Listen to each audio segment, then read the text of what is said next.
Hey, what's up, everybody? This is Kim Inside doing another segment of My Mondays.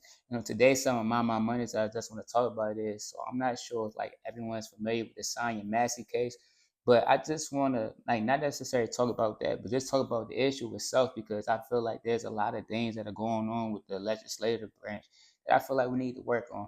So, like what I was just saying, y'all, unfortunately, on the date of July 6th, a young lady by the name of Sonya Massey in the city of Springfield, Illinois, was unfortunately murdered by a police officer on a date on that very date, which I could see in the description in the description of folder or whatever.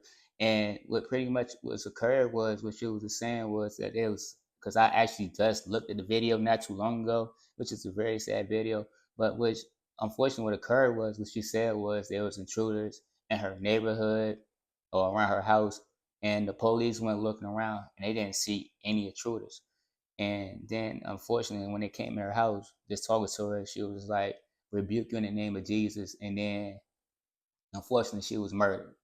I'm not going to talk too much more about that, but on a little bit extra on the case, and this is what I just want to talk about is that unfortunately, like, well, not unfortunately, but her loved ones, when her loved ones had called about her mental health issues the day before that, and that there was a mental health disturbance.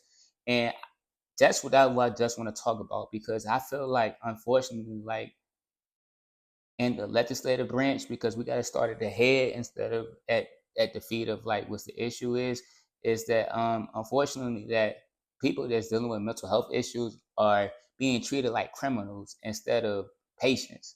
And I think that's the root of the issue is that like we're not giving, unfortunately, we're not giving people with mental health issues the leeway or the immunity of being a mental health patient because of course there's something going on with their mind that's disconnecting them with reality and not allowing them to make judgmental decisions. But instead of us being able to coincide and being able to sympathize with them and being able to work with their issues, we are treating them like criminals. And I think that that is something that the legislative branch needs to work on and understand that like these people are not criminals, they're ill. And so why are we treating them like criminals?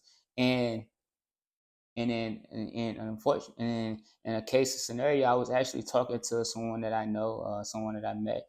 And it was saying that, and quote me if I'm wrong, but in the state of Virginia, those who are having drug overabuse or alcohol overabuse or alcohol poisoning, no matter if they're underage, they're given immunity for their actions.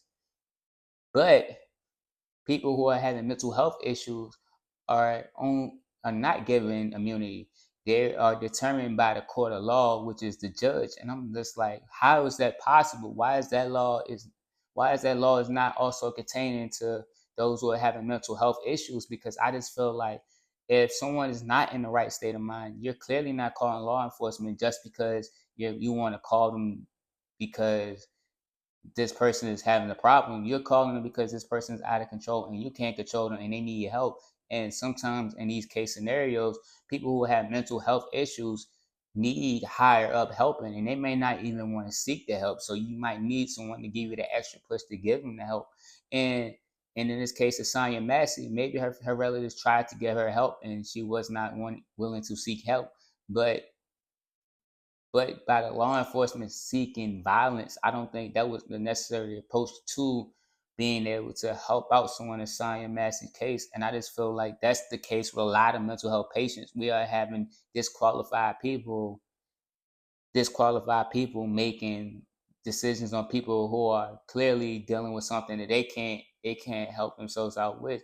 And like I just said, like even with the legislative branches, there's not laws to allow these people to understand that like, hey, we're not in control, we can't control this, but we are putting laws that are bypassed that allows us to make sure these issues are being handled properly. Like such in the case, like, hey, like, and these are some solutions that I'm handing out. Like, hey, such in the case, like, hey, no physical, no, no, no deadly violence should be allowed. Like, such as in the case, there should not be any guns being drawn on a mental health patient. Like, I just feel like that is a no go. There should also be no law. There should also be laws passed where, like, I feel like in this case or in other cases which I have heard, where like they should, like, the mental health patients should not be charged with anything that they do if they don't inflict deadly harm to anyone else.